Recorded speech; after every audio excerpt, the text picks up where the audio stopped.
I'm Miwa Messer. I'm the producer and host of Poured Over, and Tania James' new novel is called Loot.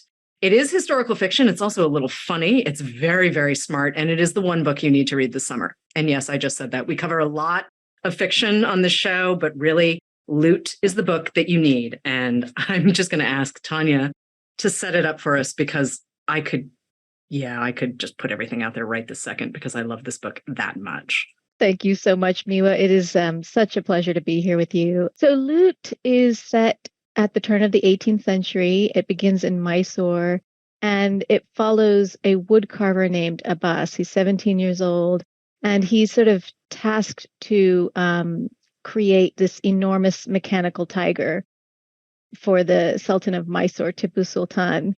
And in the process of creating this thing, he kind of grows obsessed with this idea that there's a lot more ahead of him in terms of becoming an artist. And so when the mechanical tiger is taken from India by invading British forces and taken back to England, he follows it and basically follows it from India to France to England, not just to reclaim it, but also to kind of lay claim to his what he thinks of as his destiny as an artist.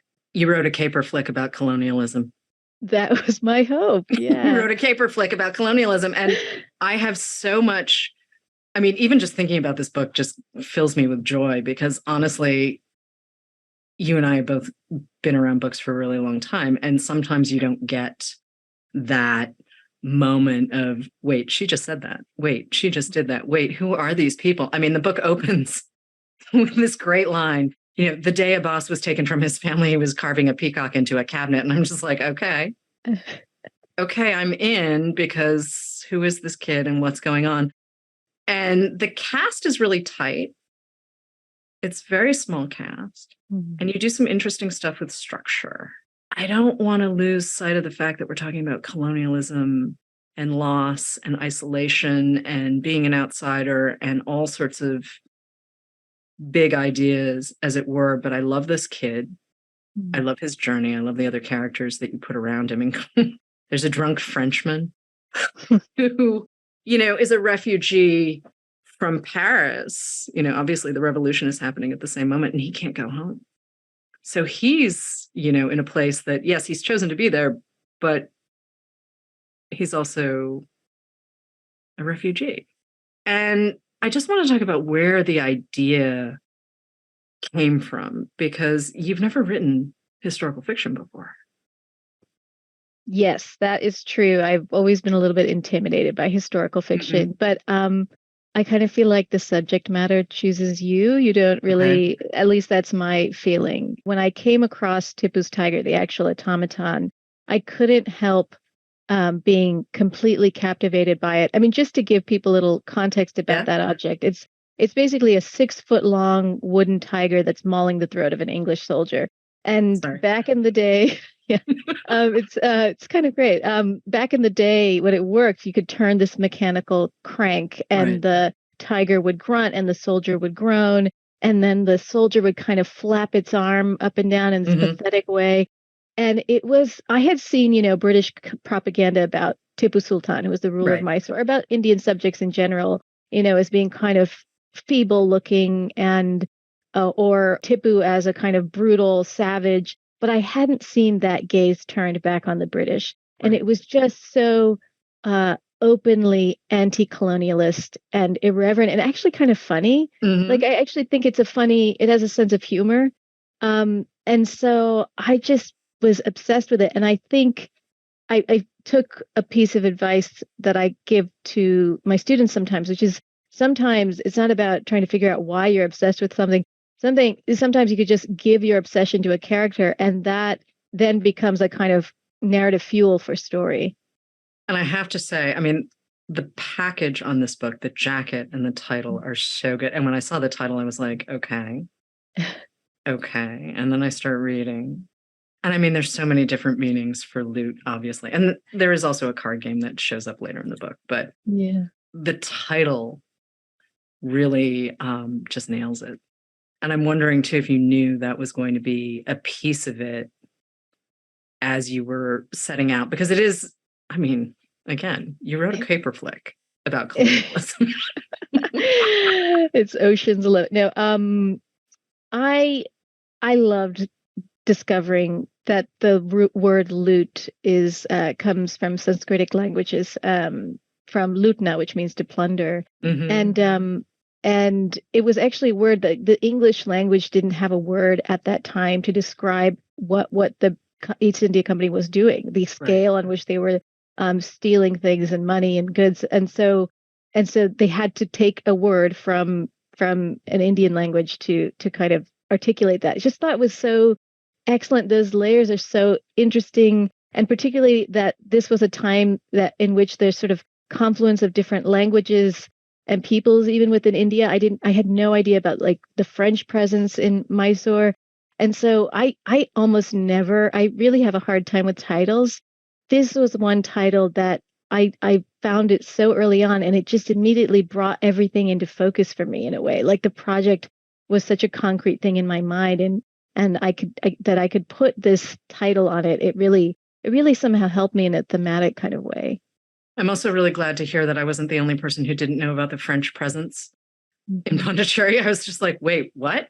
I Mm. honestly, I had no idea. So can we talk about research for a second? Because Yeah. not once in this book did I feel like I was being fed, my cultural vegetables. Let's put it that way. Sometimes you're reading and you're like, oh, I need to know that. I understand. I was so caught up in the story, and I was so caught up in the characters, and I was so caught up in what was happening and the way you were telling the story, that I really was kind of like, wait, I should go back and look that up. And sure enough, Mm. the French in Pondicherry. I was just like, what? Thank you. That is a relief because there's some writers who can get lost in the research for, Mm-hmm, mm-hmm. years and never write. And I am the opposite. Right. I don't really enjoy historical research. I Mm-hmm. enjoy other kinds of research, but I really am just trying to get through it as quickly as Yeah. I can. In the beginning, I was just trying to get a lay of the land to sort of ground myself and really kind of give myself the confidence and just kind of trick myself into thinking that Mm-hmm.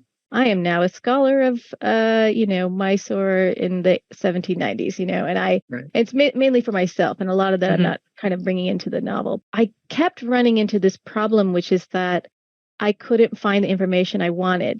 There wasn't a lot about Tipu's tiger in English or in Kannada, which is the spoken language in Karnataka, Mysore. So we know even less about the makers. Like we know it was probably made by local Mysorean artisan or artisans. It probably also was help, the internal mechanics were made by French, maybe a French clockmaker. I found the name Les in the margins of some text, and so I basically wove a character completely Mm-hmm. from the ground up from that one name. And at first I was like, I don't know if this is the right way to go about historical fiction, because the people I admire so much are so meticulous about the research, like Andrea Barrett or Mm-hmm.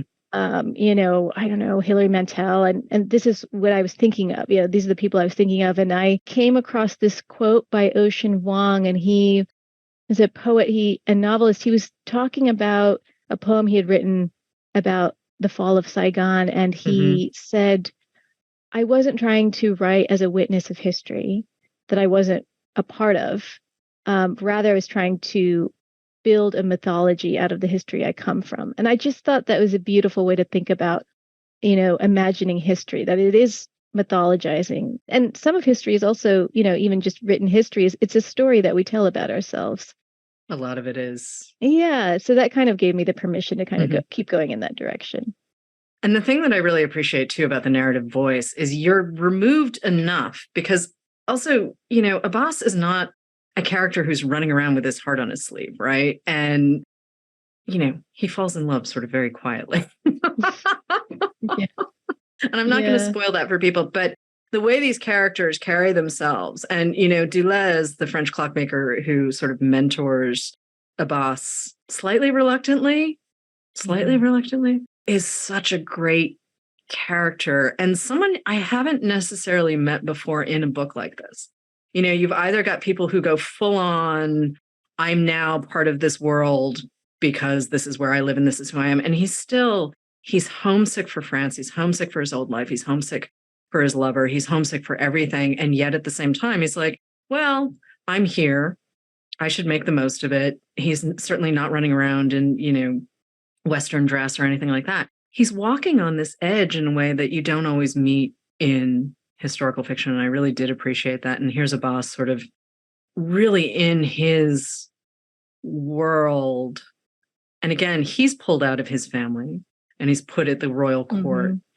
And he's kind of like, what's happening here? And watching the two of them sort of help each other muddle through, it's quite lovely.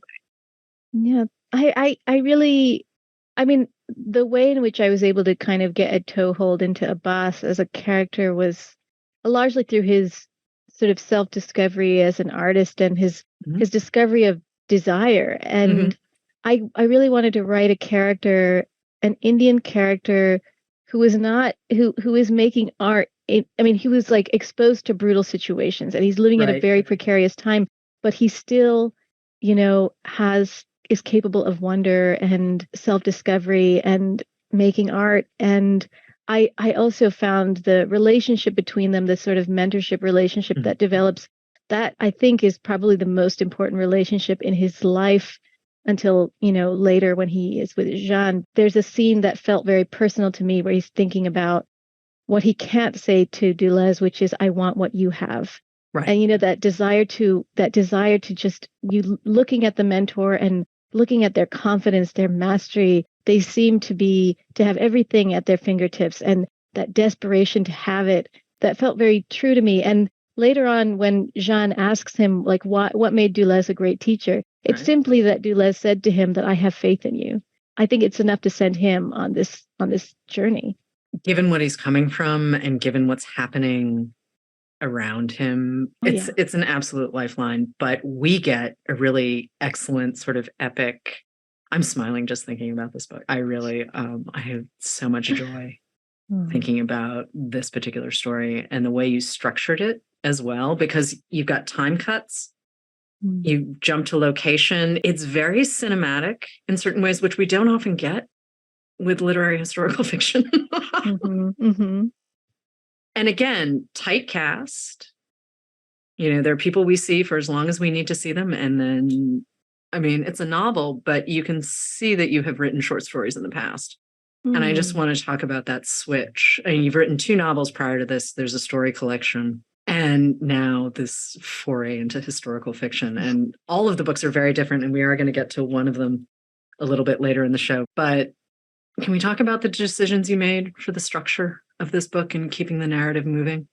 Yeah, I mean, the first sort of, I think probably the first third to half is mainly focused on Abbas. And it's at the late 1790s. And it sort of ends with the siege of Seringapatam, when the British East India Company basically loots and sacks Mysore. They kill Tipu Sultan. They take the tiger back to England. At that point, I knew that I wanted to get Abbas to France. I knew he would go after it, but like, I just couldn't conceive of a realistic way in which someone of his social standing, he's sort of lower class, he wouldn't have the money to do something like that. And it's such an extraordinary route. You had to go around the Cape of Good Hope, you know, which is a really dangerous sea, you know, passage. And I realized he would have to go by ship. And so he becomes an assistant carpenter on a East India Company ship. At first, I tried to write that as a close third person, like sort of, you know, what I had been writing from before that.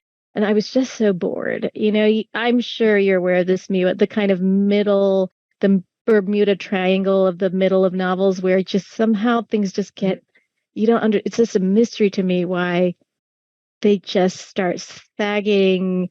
And I think it's like, for me, it's like, I'm just getting tired. I'm getting tired of the structure that I'm in, and I just need to break away and do something different. And so I thought of epistolary structure. And but I thought, you know, Abbas wouldn't be writing a diary. He wouldn't be, you know, fluent in written English, and he also just wouldn't do that. But so I gave that voice to another sailor on the same ship. His name is Thomas Addison, and he's writing his memoirs of his time on the ship, and grows very attached to Abbas. And I just thought, well, that's an interesting way to kind of look at Abbas from a distance, and to start to break away from his point of view, because I start to kind of move into Jean's point of view and Lady Selwyn and Rum, and so this seemed like a way to kind of transition away from him while staying close to him in a way. It's a device that I loved, I have to say, because Thank you. I didn't know how you were going to pull it off. Mm. I mean, we'd gotten through the first, and I was just like, okay, somehow I know where he's going, but, this is not just walk up to a, airline ticket desk and buy a ticket out kind of thing. This is, as you said, kind of a wreck of a journey. I really appreciated Thomas's voice because he's who he is. And you can see him sort of struggling with ideas of empire and ideas of race and all of these things that he doesn't actually have words for. Mm-hmm. And he's trying to figure out, and really the only world he knows is the ship. And it is kind of the perfect metaphor because, especially if you think about what the East India Company did throughout Asia, whether it was the subcontinent or, Hong Kong or China, what have you, Shanghai famously. It's wild when you think of how all of these pieces come together and how global this part of the world is in 1790 something kind of thing. Yeah. It's very much ahead of its time. And I don't think people always understand that or even remember it.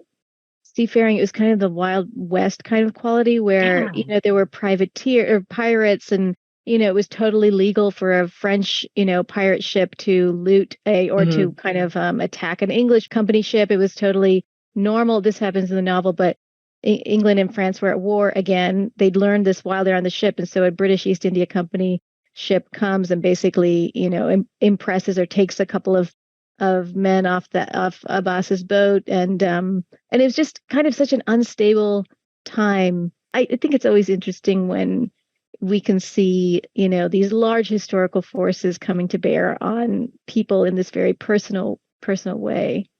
Well, that's kind of how we get art, right? I mean, yeah. The way you give Tipu Sultan his sort of, no, I really want this sculpture. I really want a tiger eating, this British person, this British soldier. I mean, the idea of how sort of colonialism and the British East India Company have been presented to us, especially when it's taught in the States too. I mean, you grew up in Kentucky. I grew up in Massachusetts. Like the way we're taught this stuff, it's kind of like, and then the Brits came and made everyone, civilized. And you're like, what? I'm sorry, what? Yeah. I like having the other perspective. And I like seeing a little bit of the rough and tumble. Like, why are we assuming that civilization under your terms is the thing that we're looking for? Yeah, I think we're taught about empire at the time later in empire when British Empire was really about they were doing the same things as they were early on with the East India Company. They were just very openly rapacious, and they weren't under the guise of like, we're trying to civilize you, we're trying to like bring you into modernity, which was later empire. And so I think this part of empire is really interesting, and I agree, we're not. I was taught, I never thought of the story of America, the American colonies as being at all related to the story of Indian colonization or African colonization, but it's all one empire. So it's sort of ridiculous to think that these things were completely independent when they weren't. And, I remember reading, Americans were very aware of the resistance that Mysore was putting up to England, to the company. And they were very kind of worried about what the companies would do if they did the same thing to America as they were doing to India. And so, that put them on their additional kind of more intense guard. And so they're all aware of each other and how their kind of diplomacy or lack thereof, they're all kind of very aware of each other and therefore informing the choices they make, I'm sure. Which is why when a boss rolls up into France, and you don't send him to Paris, obviously, he shows up sort of out and about. He's got people there. And I think it's really important too that, when you're an outsider, you're not necessarily the only, like you do look for your people, and he's looking for Deleuze. And we're just going to say he's looking for Deleuze. And the life that he finds in Rouen, France, is more complicated, I think, than a boss may have expected, because what does he know of anything, right? He wants to sort of start a life there. I think maybe he could be, do some basic clockwork. He's sort of working, Jeanne sort of like allows him to work in her curiosity shop and kind of make simple repairs, but he wants more. He's still very kind of ambitious, and he feels like, what is the point of all that he has left behind? He's left behind his family. He's gone through this horrible kind of experience just getting to Rouen, and that it has to be worth something, and that he sort of then goes to a French clockmaker and asks him, like, can you apprentice me, because I want to make automaton. And this French clockmaker says basically, if you are who you say you are, that is, if you are the one who made Tipu's tiger, then I want to see that object. I want you to bring it here. And Abbas at first is completely at a loss. It's this massive thing. He just feels like his fate is, as an artist and as a maker of automata, is kind of tied to this thing. So that's how he and Jeanne end up going to France. I mean, initially, Miwa, actually, I thought the novel would be a heist novel that is entirely set at a country house. Right. I just thought that's exciting to me somehow. I've always wanted to write an English country house novel. Yeah. I don't know why. I just kept having to think about who would be the kind of person who would want this thing so badly. And so that's how the novel kept going back. I'm very happy this is the book we got. I'm very, very happy, because part of it, what the stakes are. The stakes feel higher.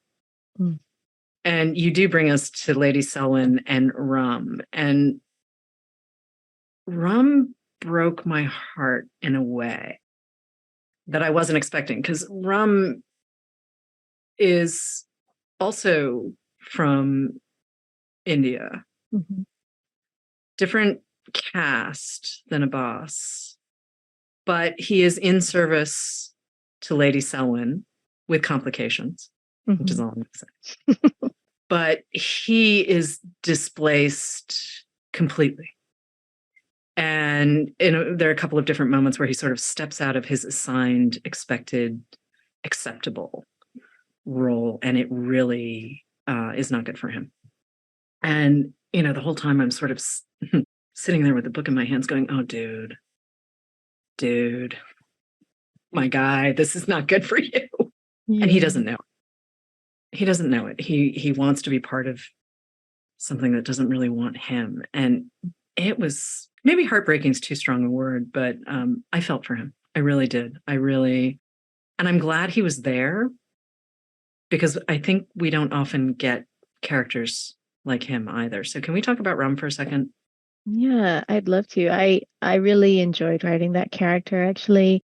I wanted to make sure that the Tipu Sultan that I'm writing about I'm not idealizing him too much, because he could be very brutal, was very brutal to his adversaries. And so Rum, his past is that his kingdom, the kingdom of Bednor, was brutally subjugated by Tipu's father, Hyder Ali.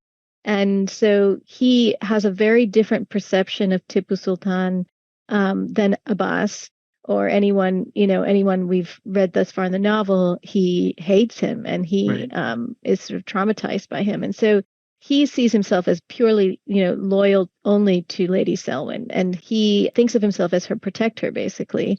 And so is very suspicious of Abbas and Jeanne. And it was just really interesting to write a character who on the surface seems very confident and authoritative, but who's actually occupying a very kind of precarious status, because he's not quite upstairs, he's not quite downstairs, he's in the middle, which is a really difficult place to be in, particularly in England at this point in time. I think, he understands that people want to know where you fall in the rank, and you can't just be in between things. And particularly because he's a brown man in a place of mostly white people, it can be construed as, stepping out of bounds. Even when we meet him, where he's in a kind of a dangerous spot, more dangerous than he realizes, I think. And I have to say, the women, I realize we've been talking about the men quite a lot in this book, but the women, Jeanne and Lady Selwyn, you give them the latter section of the book, and they develop this friendship that is just, it's so great. And I guess, okay, did I raise an eyebrow to Lady Selwyn when we first met? Yes, I did, because there's some stuff you do early in the book where I'm like, okay, here we go. And it's so great. I mean, the way you write about friendship, and like the friendship between Dulez and Abbas and Lady Selwyn and Jeanne, it's really refreshing. It's really smart. It's really fun. I know I keep coming back to the fun word, but this book is a lot of fun. When did you know that that's how that relation, because you could have written that relationship in a bunch of different ways. You really could have. But this feels right. It feels true. It feels organic to the story. So when did you know that piece of the story was coming? I like you kind of felt like Lady Selwyn at first. I thought of her as a kind of comic figure, and she's sort of kind of ridiculous in her but appropriate for that time. But she fetishizes Oriental art, and she's a collector of it and a kind of hoarder of it.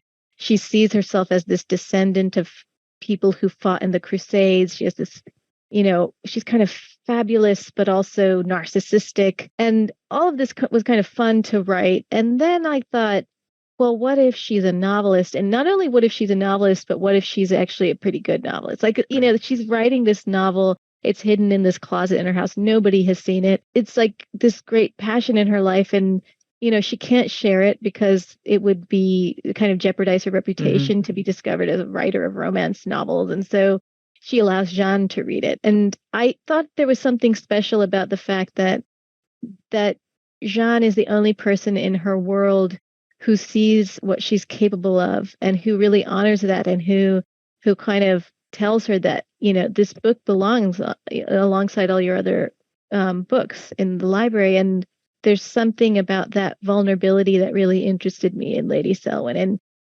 in addition to having fun with her, I didn't feel like I needed to like her, but I wanted to be engaged by her in a different way. And that she too is an artist, and she too is a striver in the same way that Abbas is a striver, though they'll never really understand that about each other. We can make that connection. It kept surprising me. All of your characters kept surprising me. And I don't often get to say that. I mean, I get to say it enough, but I don't often get to say it, especially if you read a lot. You do sort of have, a basis for comparison. Let's call it that. Right. But everyone kept surprising me. And she really kept me on my toes. Yeah, I really wasn't expecting that. I was sort of like, okay, here you are. I get it. And then boom. It was wild. And I want to go back to your last book, The Tusk That Did the Damage, because it is so different from Loot. And it has 3 storylines. And one of those storylines belongs to an elephant. And I know we talked earlier in the show about research not really being your thing, and how you like to sit in that space, between sort of authority and just the narrative, right? I mean, it's a strange space to sit in. And that was what, 2015? Tusk yeah, that's what came out. Yeah. Is this the longest between books for you? Yes. Okay. It definitely is. Yeah. How do we go from Tusk to Loot? Well, I mean, I had quite a few kind of cataclysmic events in my life after Tusk. I mean, actually, Tusk came out right after my first son was born, and then I also taken my first sort of tenure track job. So I was teaching full time, and I drafted 2 different novels after that. I think I felt very kind of desperate to remember myself as a writer during that period of time. And I was just kind of trying to push these things into being, and they just weren't speaking back to me. I don't know. I think I was at a point in my life where I just was like, I had a different relationship to time, in that I was like, I'm approaching my 40s, and I'm thinking about, like, where do I want to spend my time? Like, does the world really need another whatever novel that I was working on? Right. I just felt like I was more aware of what other people, these wonderful books I was reading, and I was like, what is worthy of the attention? I wrote a couple chapters of this novel, and I never do this. I never send anything to my agent. That I don't ever send her things that aren't a full draft, and that I'm not pretty confident is, solid. I want feedback, but I feel somewhat okay with it. But I sent her a couple of chapters, and I was like, what do you think? Should I keep going? And she did. She was like, these are great, like, keep going. And it still amazes me that that was enough to kind of keep me going for several years until I did finish. But it has me thinking about that mentorship relationship where sometimes, like, you just need the words of confidence, But yeah, this was the one thing that was at that time like really speaking back to me. When did you know you had the voice? Because it's a very specific voice. It's very charming, but there's a reserve there that you kind of need if you're going to do what you're doing here. I mean, I felt like I had tripped onto something when there's a paragraph which actually used to be the opening paragraph of the novel, and now it's not. And I think that's for the best. But the first sentence used to be, "It is said that in Srirangapatna, the spies outnumber the people." That felt like to me, like, okay, now I have the authority to speak, to be able to go close to characters' points of view, but also to be able to speak over the characters sometimes and directly address the reader. And that to me was what made the history kind of fun, because sometimes I think historical texts have this kind of faux neutral feel. And I just felt like I wanted to also transmit some of the experience of my going through the research and discovering absurd things, and moments that I thought were funny or strange or enraging. And so at times I feel like that's just me having fun with history and kind of reminding you that I'm telling you my version of this story, and I'm not an objective party here.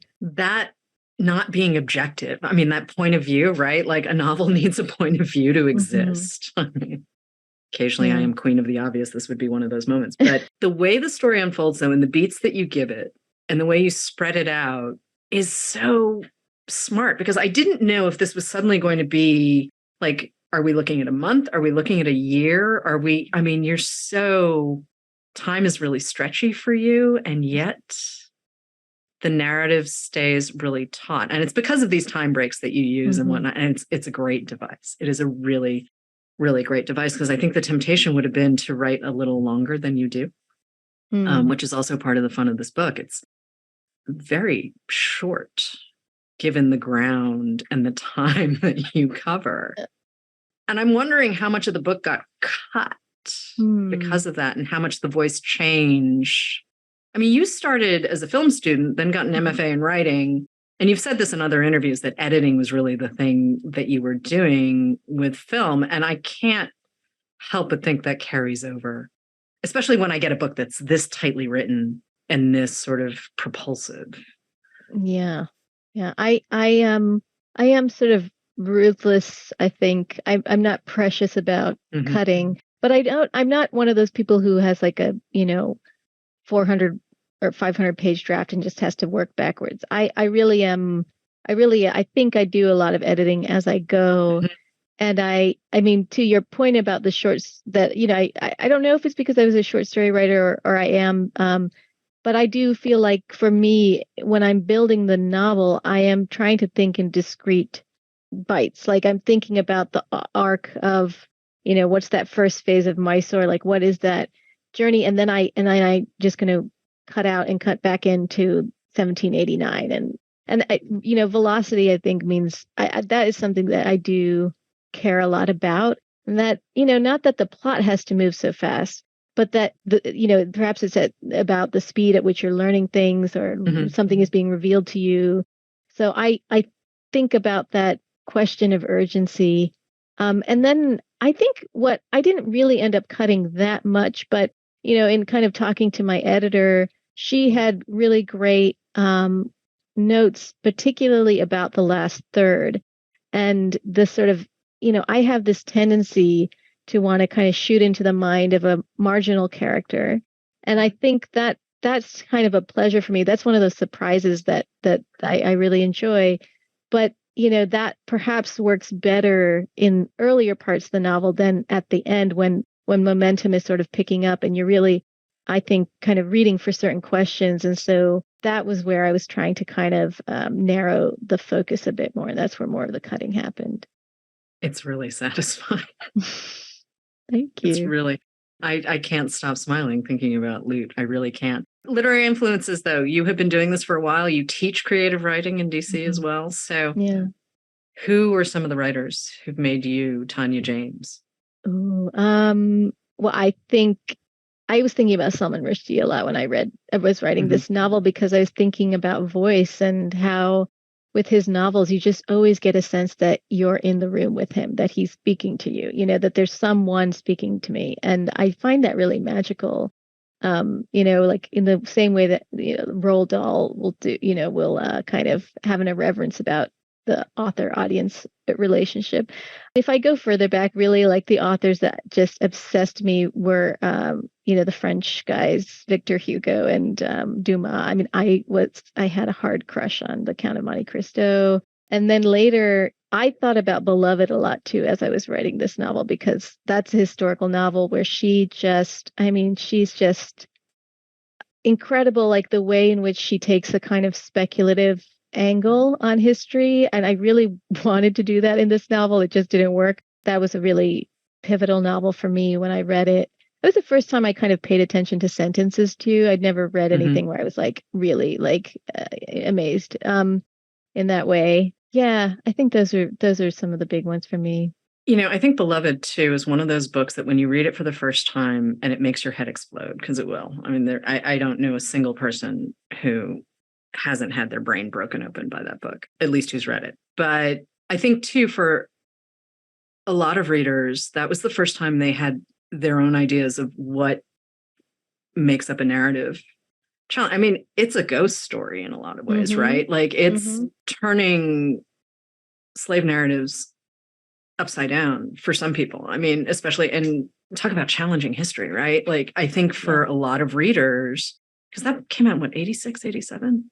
That Like sounds we were right. small. Yeah. Yeah. And I just remember the adults around me sort of talking about that book, and some of them didn't know what to make of it.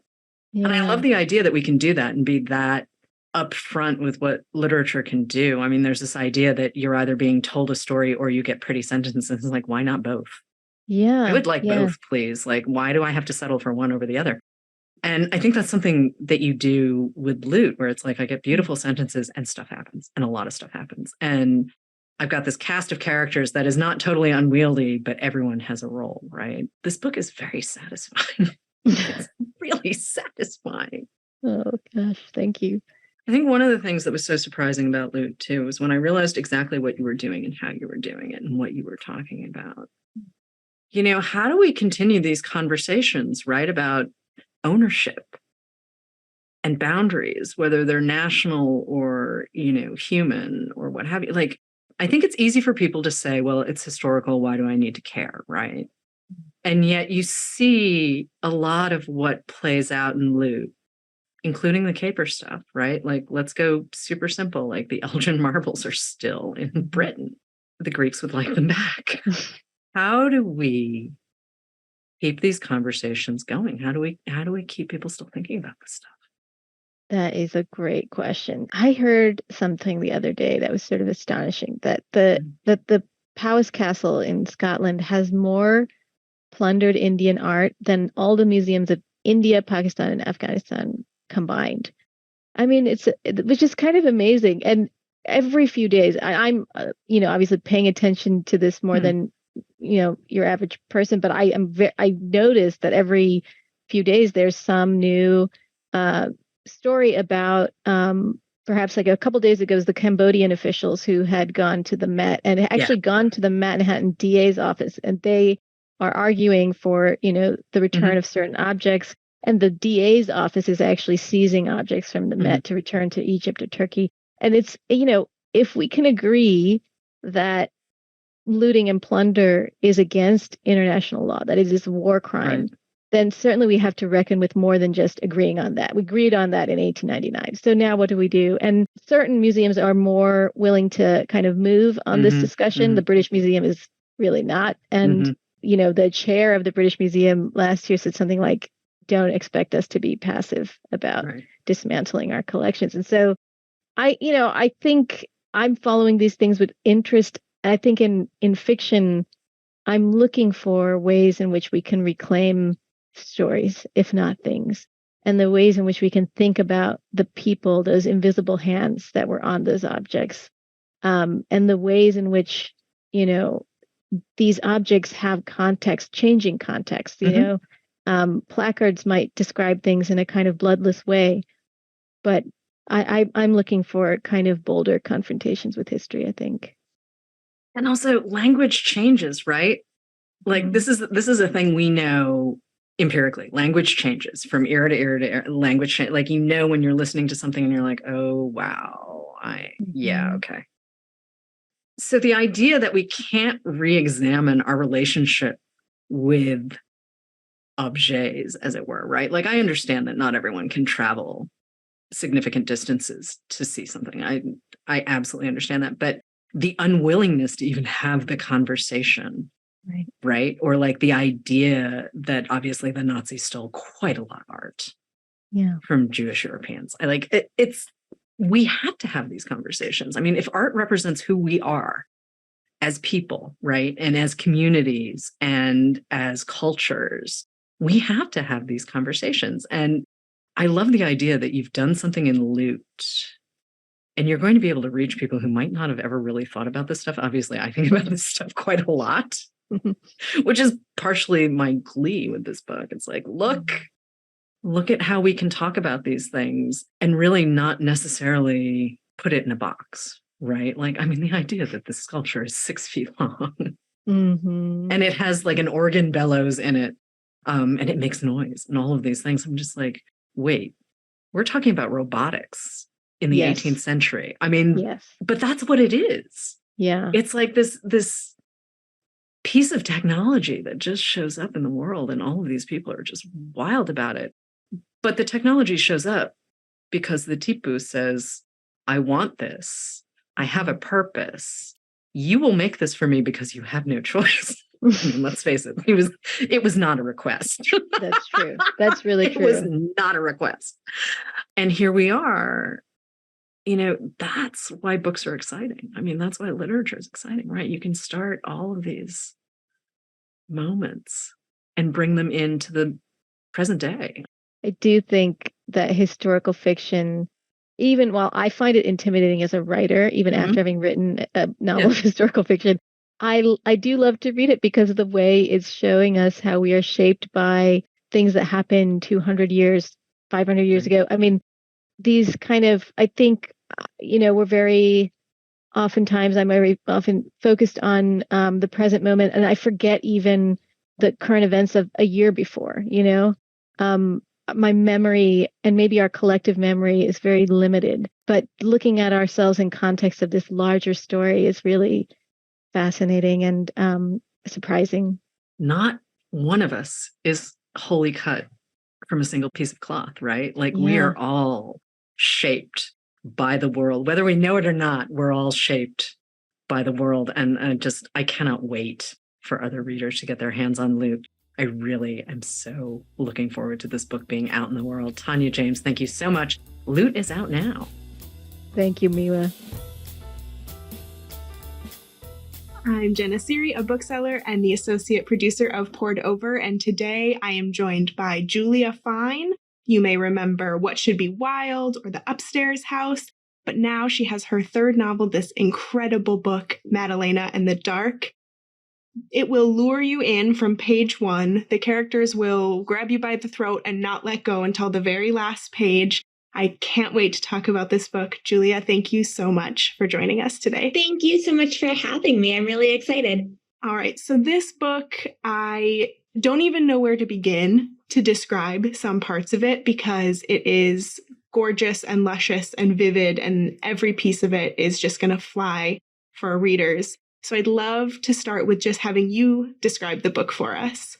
Yeah, so Maddalena and the Dark is about two teenage girls who meet in early 18th century Venice at a music school that is also a church institution where Antonio Vivaldi, the actual Antonio Vivaldi, the composer, taught violin and wrote music for one of the only all-female orchestras in Europe at the time. And so these two girls, Maddalena and Luisa, meet there and fall into a very intense friendship and strike up a bargain with a creature in the Venetian canals that will help them to sort of achieve what they want, whether it be a prestigious marriage or first chair in the orchestra. And as they continue to get in deeper with this lagoon creature, they realize that they have sort of overplayed their hands, and things sort of spiral from there, I would say. But yeah, it's about, partially it is historical fiction about this actual school, music conservatory come orphanage that existed in Venice, and that Vivaldi wrote all of these wonderful pieces for. And sort of the women who were behind the scenes, and then also a sort of Little Mermaid-esque fairy tale about how these girls get out and what they do. And this book could not exist without these two girls, Maddalena and Louisa. You immediately will have so many thoughts about them. I think I go back and forth through the book about 15 times with each of them about if I like them, if I trust them. You just want to like take them and be like, what are you doing? But also help. And so I would just love to talk to you a little bit about these girls, because they are so deep and you really understand as much as you can about why they're doing the things they're doing. And even if you don't agree with why they're doing what they're doing, there's so much to sort of unpack with each of them. I would love to know whose voice came first, Maddalena or Louisa, or did they come at the same time?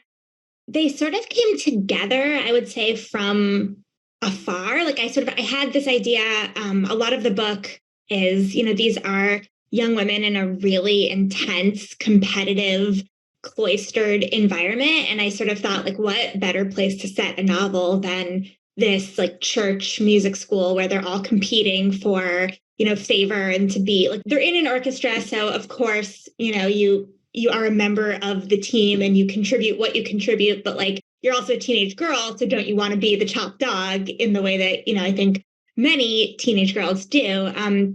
So that came to me first. And I was thinking a lot about just like jealousy in friendships and in art and sort of that possessive nature of friendship when you're young, like this idea that, we're friends, but we're best friends, that kind of idea and what that would look like in this particular environment. And so in that vein, I sort of knew that I wanted to have one who, superficially had a stronger will and was like the domineering one, and one who seemed a little more passive. And I wanted those roles sort of to flip back and forth throughout the book. Maddalena was a very easy character to write because she's very open with herself, I think. Like she sort of knows, yeah, this is what I want. This is what I'm doing. Even when I don't really like myself, like I still am aware of it. And Louisa is a little bit more complicated in that I don't think she necessarily understands herself in quite the same way. Like I'm actually quite certain she's like, what are these feelings I'm having? Oh, I don't know. Maybe they're this. And she's just totally wrong. She was fun to write, but it was also just a lot harder because obviously somebody who like knows their own mind and is just so singular is easy. And I needed the challenge then was making Louisa, who is quieter and who is more opaque to me, making her as compelling and interesting as Maddalena. Because Maddalena sort of came off the page very much like, okay, I know who this is. And it took a little longer for Louisa, and it took sort of more playing around and trying to figure her out. And the stakes are so different for these two girls. I mean, Maddalena's coming to the orphanage, the school, whatever you may want to call it, from a noble family. And so she has a set of expectations on her that create her stakes. And Louisa is an orphan, and she has been at this school for the entirety of her life, and her stakes rest upon her success there. And to watch that sort of play back and forth for these different stakes and these different outcomes that they're just expecting for their lives was so interesting, and such a dichotomy that pushes back and forth between these two. I was wondering, as you were writing it, what you were thinking there on this interplay between the two of them and their sort of stakes and their expectations for what comes next. Well, I really wanted, I think that, again, in going with this theme of sort of, is it possible to both like have what you want and for your friend to also have what they want when you're like this age in this particular place? Like, I just think that specifically like young teenage girlhood, because they're 15, newly 15. So they're babies. And I think it's so hard to balance sort of this idea of like you getting what you want with your friend also getting what they want, and like what do you do when those things diverge and what do you choose? And so I knew that I wanted over the course of the story for like sort of as Louisa's star rises, Maddalena's falls and vice versa, the ways in which they could make themselves happy and sort of achieve their goals often necessarily sort of contradict what their friend wanted. And so I wanted to look at sort of how that brushed up against sort of the relationship. Like, what do you do when, you know, your most intimate relationship wants this, but your sort of career path / life, or even, you know, like survival in this pretty unwelcoming sort of world for young women, you know, when they contradict each other, like what are these girls going to do and how are they going to get around it? I was always really, really aware of that and wanted them to trade off, and wanted sort of by the end, like those decisions to be really high stakes, both for their futures and also for the state of their relationship. Because not only are they each other's maybe closest friend, and maybe more than friends if we're, you know, expanding on some themes, but they're maybe each other's first friends. I mean, coming from Maddalena's childhood sort of sequestered away with her older brothers and sort of the dynamics she has there that are very tumultuous. And though there are, you know, good times and bad times there, and Louisa, who seems very much separate from the other girls in the orchestra in many ways, and whether that's something she chooses for herself or of her sort of circumstances and goals. But that like pressure cooker of not only are they, you know, so close, but the only female friendship that these two really have ever known is each other. Yeah. I mean, they're both very naive. I mean, Louisa, like I said, is very obviously naive in sort of the ways that you would expect, but Maddalena, in sort of thinking that she knows what's going on, is also very naive. And I think, again, like going back to the idea of just that particular age, I think for everyone, and then particularly for just like the way that girls are socialized both back in Baroque Venice and still today, I think it just makes that walking that line really tricky in terms of like, what is a friend and can I trust my friend? So it's definitely interested in that question and that balance. And I want to come back to talking about these characters because I think there's so much to unpack there, but we've been kind of talking around it. So I'd love to sort of talk a little bit about like research that you did to sort of set up this very distinct world that I don't know a ton of books set in this era of Venice. And so a lot of the sort of politics were very interesting, and they're very distinct to like this time period and in this place. They totally are. So like Venice, it's funny because I initially chose that time period because Vivaldi was sort of the sell, and it's like, oh, here we go. Here's a way into the book. The more that I read, it was sort of Venice was at the end of its sort of peak power as empire, like sort of throughout the Renaissance. Venice, you know, had the most advanced naval technology, and they were one of the only trade routes, and they had sort of a system of government.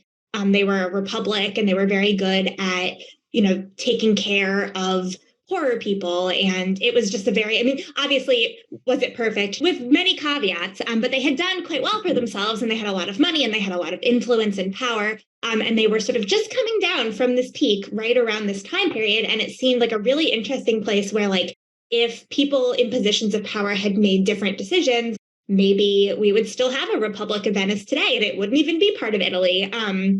But what ended up happening is they were making decisions that sort of veered them in totally the opposite direction. So by the end of the 18th century, like Napoleon came in and conquered them, and then they were Austrian, and it was just it was just vastly different. And you sort of I was thinking about how these girls, so they're like in their teens in the beginning of the century, so they probably would not be there when all of this happened. But when I think about, you know, like my own children and what future I'm leaving them sort of politically and environmentally, and it just had me really thinking about how these decisions, these small decisions that people make, sort of pile up on top of one another and sort of start turning the ship. And so in Venice at this particular time, you know, I have a character in there, Niccolo, who's Maddalena's older brother, who sort of sees not exactly where this is going, but is like, we might be headed in this direction. And then everyone else who is much more sort of like carousing and carnival and partying. And I thought that was a really interesting, I don't know, I just saw a lot of parallels between sort of what I see in our own sort of contemporary politics in certain ways. And there, particularly with like Maddalena comes from a noble family and sort of this idea of letting the nobility continue on as they are and, become even more profligate while perhaps the rest of the Republic suffers or is not reaping those benefits. And then, what does that look like? How does that play out? And so this particular moment really is sort of, it's like the beginning of the end for the Venetian Republic. So it was such an interesting point to give these characters almost like the option to do things differently and then watch them sort of make their decisions, knowing what the future is going to be like. And it's such an important thing to, I think, be told through the eyes of teen girls, because I think so often that's such a overlooked demographic in history, and to have sort of these two foils, because they're in such different upbringings and such different existences that they really serve as audience surrogates for each other, because there's so much explaining that has to happen for them to understand each other's worlds. That it allows an option for such a deeper understanding of each part without having to feel like it was over explained or, too much exposition.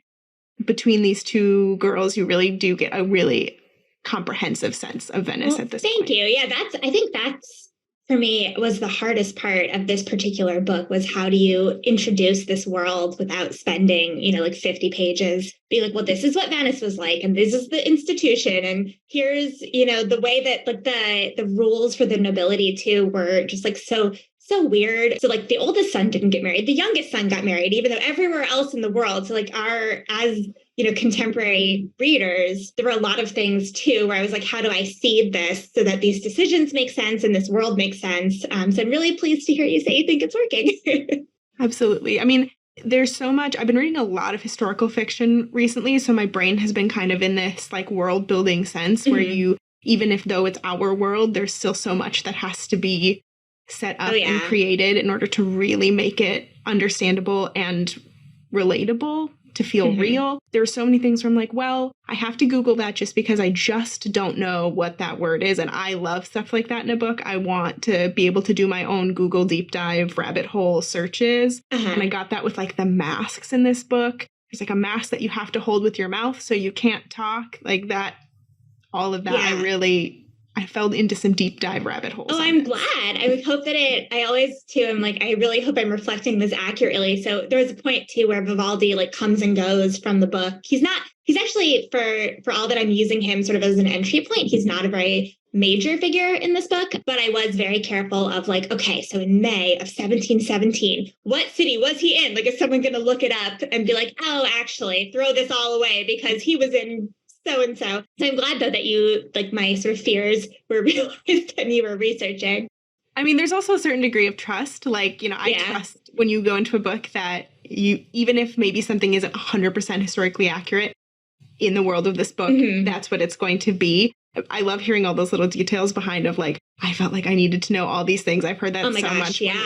Authors about historical fiction of like, I felt like I needed to know everything, even if it didn't make it in the book. I mean, so much of the book, it's funny too, because this is a book that has like magical elements, but I still was very careful to be sure that like the masks were correct and the clothing was correct. And like, this is what this thing was called. I think my Italian is not, I'm sure there are places where somebody who speaks Italian would be like, but I tried really hard. So, and Venice in particular, too, has this whole unique set of almost everything, because there are no other cities that are built on canals. Like they literally stuck poles into the ground and then built the buildings on top of the poles. And so the vocabulary there, both in Italian and English, is so unique that when describing like the lagoons or describing the canals, like you just have to be very specific in a way that required a lot of research. I mean, and it really works. The world is so lush and tactile. I really felt, I've only been to Venice once, and it was obviously in contemporary times, but there were so many moments where I was like, I can feel it.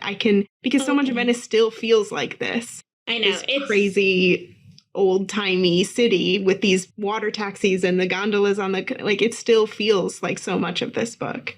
Yeah, it is the perfect place to write historical fiction because it's looked the same forever and there's just like no logistically easy way to change it. So it's not like if you're writing about, like in my previous book, I was writing about 1940s New York and you can go to the spot and think like, oh, this is where this person lived. But it's like a Forever 21 now. Yeah. But in Venice, like maybe it's a CVS, but at least on the outside, it looks the same. Yeah, so. but it's an old-timey CVS. It's an old-timey, yeah. There's something so magical, I think, about Venice, which I think gets a bad rap because of tourism. And so before I went, a lot of people warned me that like, oh, it's not going to feel like you want it to feel. But I don't know. I went off season. I thought it was great. And I think you can make it feel like however you want. I mean, we bring to it so much. And I think that's the same in when you read a book set in a place that is foreign and in a place that you're not from or have maybe never been. You bring your own sort of expectations to it as well. Absolutely. Branching off of sort of Venice in this time, something I found really interesting is that there isn't a lot of option for women at this time. Even among these sort of different political structures than we're used to seeing, one thing that always seems to pervade history is the lack of options for women, particularly young women, to decide their own futures. Having read so much historical fiction recently, it just is something that like comes up again and again. How do young women take control of their own existences and their own futures? And obviously Maddalena and Louisa take some interesting steps to sort of ensure their futures. But how did it feel to sort of write around these themes of what it meant to be a young woman in 1700s Venice? It's pretty depressing because you look at it and you think, oh, I shouldn't, with, again, like, you know, it's not quite as bad in the same ways today, but you see so many parallels and there are so many ways that we just have not progressed or have progressed and then took steps backwards as a society. And it is amazing too how pervasive just across almost all cultures all around the world that it's always sort of like this. Yeah, it was really interesting. And in Venice in particular, in this time period, they were so worried about sort of losing the bloodline of the noble families, and not even necessarily the bloodline, like mostly, let's be real, like the money. They didn't want to sort of dilute it so that instead of having like one really rich family, they had 5 or 6 semi-rich families. And so they just, nobody got married. And there were all of these girls. And what were you supposed to do with them? And they sent them to nunneries, you know, and they were like nice nunneries where they could, you know, have their own room and people could visit them. But you still have just been sent to a nunnery, which is not especially appealing, I think, for a lot of people. So it just felt like the stakes were super high in terms of like, if you want to live a life where you have any freedoms at all, you know, you have to navigate so carefully and make sure you're making the right choices. But also, you're a 15-year-old girl, so of course you're not making the right choices. So that was a really interesting place to be, to both like see how limited they were and how clear the path was if only they were to do the things they needed to do. And then also just to think realistically about their people, you know. So of course, there are going to be other things that sort of pull at their attention and other needs and wants that they prioritize. And it also is like, it's not for Louisa, especially, who sort of has a different path. Like Maddalena is not necessarily talented enough to sort of rise to the top of this orchestra, but Louisa could if that's what she chooses. And so to look at like, you know, do you choose being like the top dog in the gilded cage, or do you try to get out of it, but you don't know what it's like outside of that? So there were a lot of really interesting, really difficult decisions that they had to make. And that makes it a lot of fun as a writer to sort of be playing in this really high stakes world with very specific people making very specific choices. So it was really a pleasure to play with. It's like if your 2 options are, you better find someone to marry who hopefully isn't terrible, or you have to be the best at the violin. I'm like, oh, well, I don't know what my choices are there. What's option 3? And that's the convent. Yeah. I mean, I talked to my editor a lot. We talked a lot about too, sort of how this is also a book about like art, but one of the rules at the Pietà, like this is a historically accurate rule, was that if the girls there got married and they left, they weren't allowed to perform, like they couldn't play the instrument, which seems really sad because they'd been raised since childhood. Like they started these girls on these instruments at 6 years old, and for the ones who were primarily musicians, that was their entire lives. And so then you get married and you could play at home, but you could never perform, and you couldn't play with an orchestra. And it's sort of that whole part of yourself is cut out. And so the choice then isn't, like it's so much more drastic than just like, am I going to leave my home? It's, am I going to leave my home? And also, and this is where like it felt very Little Mermaid to me, like, oh, okay, I'm going to give up this whole thing in exchange for this. Who knows what it's going to be like, but here I go. I mean, especially for these two 15-year-old girls, how can you know what you'll want in 1 year, let alone 5 years, let alone 10 years, let alone the rest of your life? Especially for Maddalena, who thinks she knows every rule of every game, which I think is very true for most teen girls, that you think you've got it all figured out at any moment.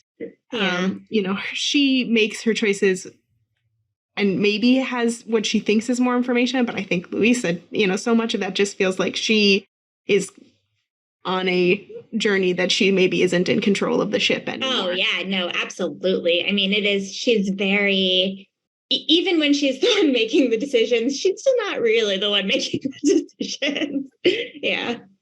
And I think so much of this comes into, I was thinking so much when I was reading about where ambition meets obsession meets some third thing that drives you to make a Faustian bargain with a entity in the water, and how corrosive it ends up being for these girls, for their relationships, not only just between each other, but between between Maddalena and her brothers, between the other girls at the Pietà, between sort of every juncture, this idea of obsession that permeates everything, especially when you are involved in the arts and you have this pressurized competition between you, but then also your whole world is pressurized, because if you don't make all these right choices and if you don't understand, how you can make the next steps in your life, where do you end up?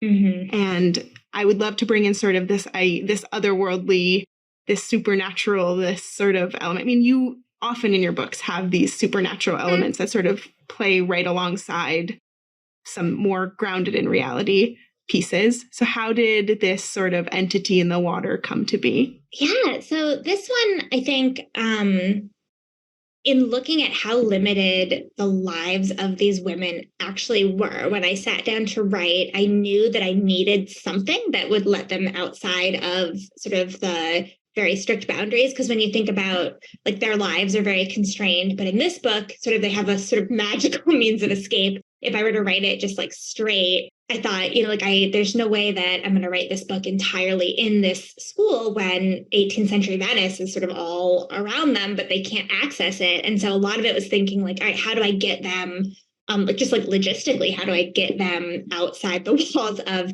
the Ospedale? But also this idea, I think, of compromise and sacrifice and sort of the choices that you make where you're not quite sure what it is you've given away until much later, and you look and you're like, oh no. And so I was thinking about that a lot. And again, like The Little Mermaid was a huge influence here. This idea that, well, you want both of these things, and in order to get one, you have to give up the other. What does that really mean? And having sort of a canal creature worked so beautifully. And I think it was fairly early on in my research, I was reading just about the various like ceremonies and festivals in Venice. And one of them is La Festa dell'Ascensa, which is Ascension Day. And the Doge would every year row out to sort of the place where the canal, or sorry, not the canal, the lagoons met the Adriatic Sea. And he would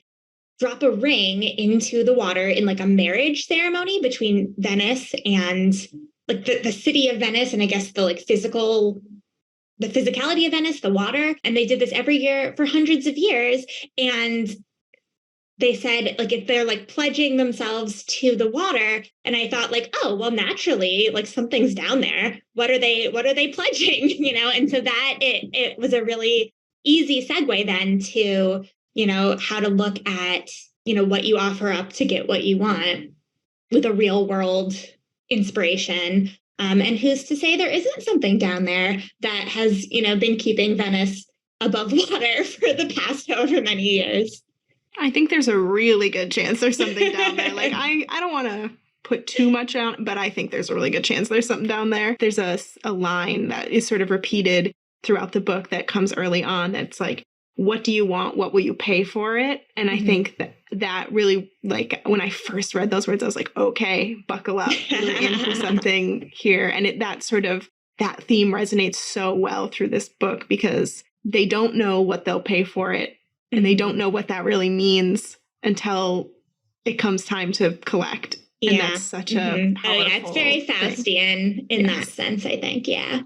I love it. I know we can't talk about the ending because I can't give that away. The last third of the book moves so fast. I could not stop reading when I was going through it for the first time because I just needed to know how this could possibly play out. And so it's a little bit of a cruel question because I don't want to give anything away, but I just have to know, did you know how it was going to end? Did you know the lead up to it the whole time? Yeah, I knew fairly early on how I didn't know that it would stop where it stopped, but I knew how it would like I knew that final scene, sort of where the book, like the culmination of everything. I knew what it was going to be, and it felt sort of inevitable, even as I felt like, oof, oh no, it's going in this direction. But yeah, no, I knew. And it just felt inevitable to me, both in the supernatural aspects of the book, but also just in what I had built out and the characters I had created in this world, specifically sort of the differences in upbringing and class and financial status. Like, it all sort of seemed like it was pointing in the direction that it ultimately goes. And if that's not enough to get people to read, I don't know what is, because it's just so good. The next piece of that naturally is that two of the words that I could not stop thinking about when I was thinking about the characters of Maddalena and Luisa were just the words visceral and feral, because these two girls have so much in them. They make so many choices that you have to just be along for the ride because there's no other way to describe it. Is it freeing to get to write characters like this? Because I was thinking your first book as well has these sort of interesting feral female characters. And so it just has, to me, it seems like it would be such a fun, freeing thing to get to write.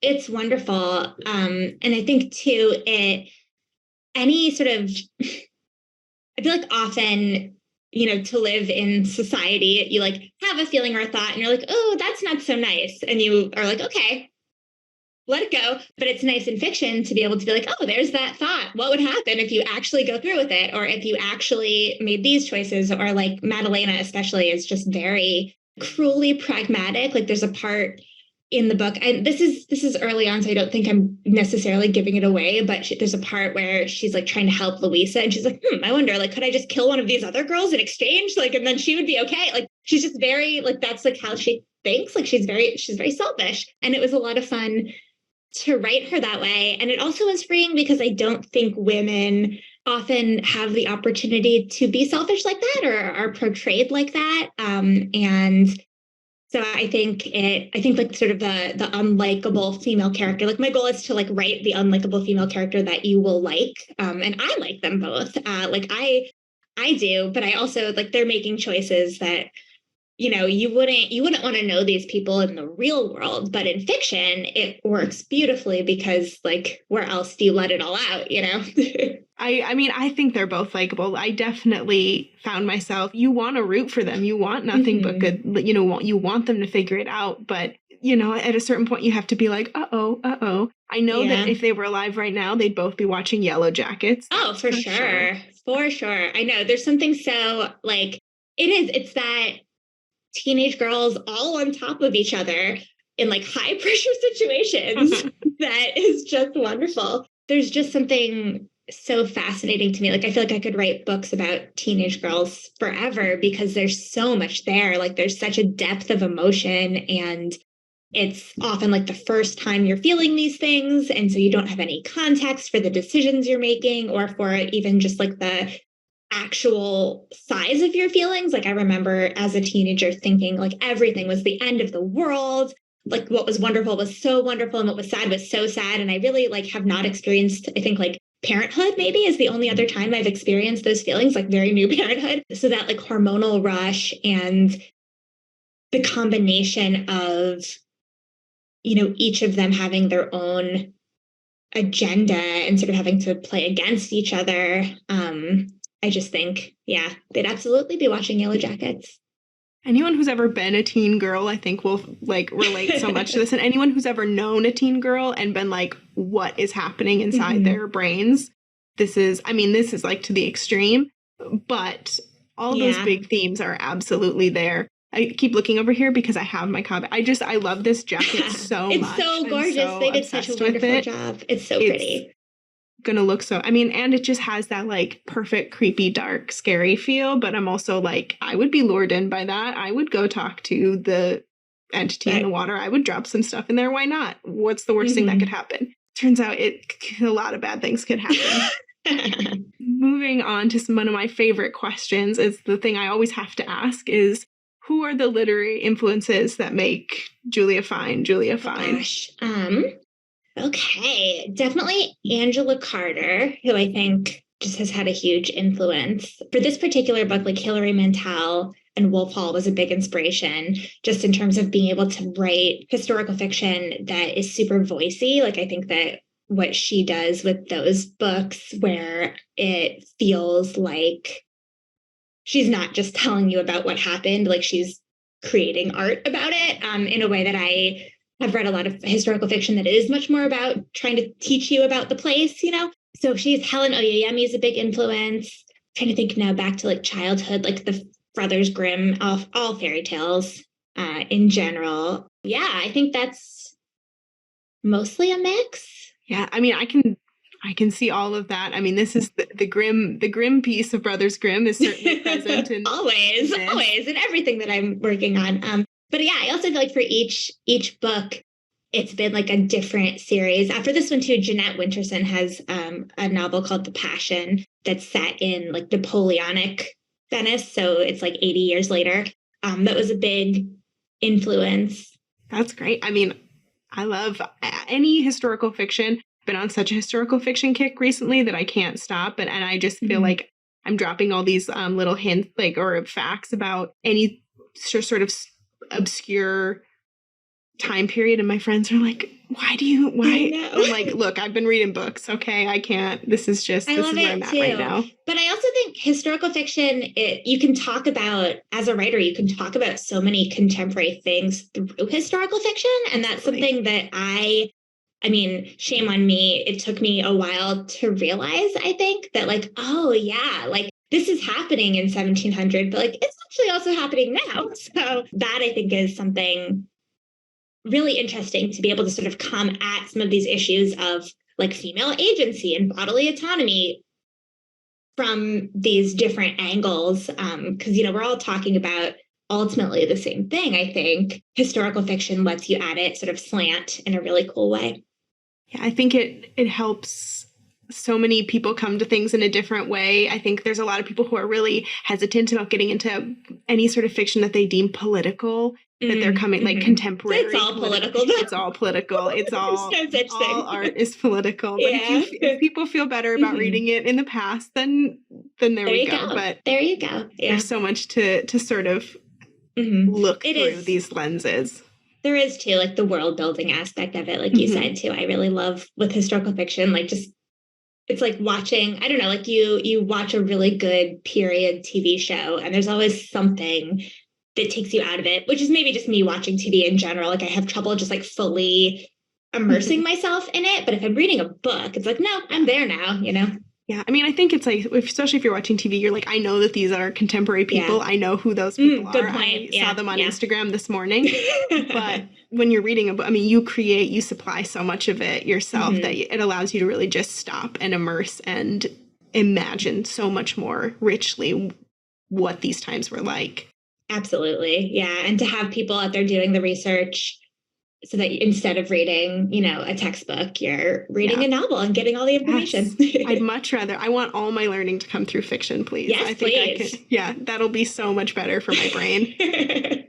To wrap sort of things up here, I have to know what's next. Do you have anything on the slate coming up? Gosh. So I know that's a terrible question, but I am working on the next book and just got to a point where I feel like maybe I need to pivot and start over, not in like just start over from like how I'm approaching it, which this has been sort of a bear, but I've been doing a lot of reading and I'm interested in American spiritualism in like the late 1800s, like the late like 1860s and 70s, immediately post Civil War.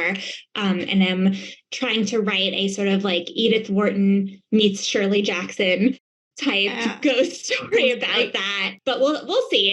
It's this particular book, Maddalena, I feel like I did all the research and did a year of reading and was like so ready and it just came out. And this one has not been so easy. So we'll see if it emerges, and could be like 15 years. We'll see what happens. I mean, I hope not, but I'll wait if 15 years, if that's what it takes. Something else in the middle, hopefully. But yeah, no, we'll see if this is like the next one. But I've definitely been like circling it. So amazing. And that's something for people to look forward to, because I know that they're going to be also wondering what's next after all of our readers get Maddalena in the Dark. I hope so. I do feel like my first book is like probably they belong right next to each other in terms of like, if you want more, go back to this one. Absolutely. So thank you so much for being with us today. Thank you for having me. I love this conversation. For everyone needs to pick up Maddalena in the Dark. It's out now. And of course, also, What Should Be Wild. When you've done your reading on Maddalena, you want more angry teens. You want more angry feral girls. Thank you so much. This has really been great. Thank you. Thank you so much.